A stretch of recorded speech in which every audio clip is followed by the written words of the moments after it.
আসসালামু আলাইকুম। হে বাংলাদেশি, আপনারা কেমন আছেন?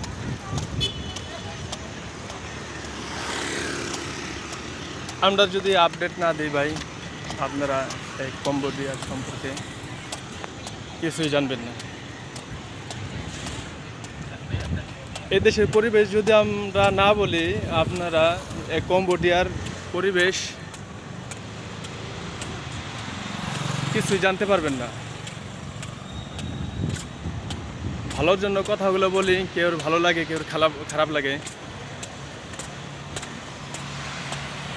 একটাই দুঃখ,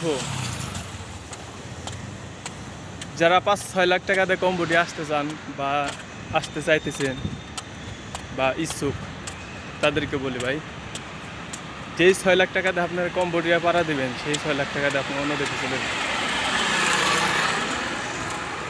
আপনারা বলতে পারেন, ভাই আপনি তো প্রতিদিন কাজ করেন, মাসে 15 দিন 20 দিন কাজ করতে হয়। তারপরে মনে করেন মাসে খাবারের টাকা দুটা অনেকটা ব্যাপার। কিছু বাড়ি পাঠাতে গেলে টাকাই থাকে না। এই 6-7 লাখ টাকা দিয়ে অন্য দেশে যান, আপনিও সুন্দর থাকতে পারবেন, খাই দিয়ে ভালো থাকতে পারবেন, বাড়ির ফ্যামিলিকেও সুন্দর রাখতে পারবেন, তাদেরকেও মন জোগাইতে পারবেন। কথাগুলো বলতেছি দেশের মানুষকে ভালোবাসি তাই বলে।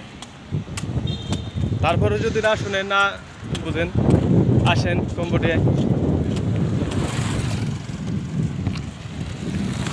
আপনার আছে যার যার বাপের টাকা।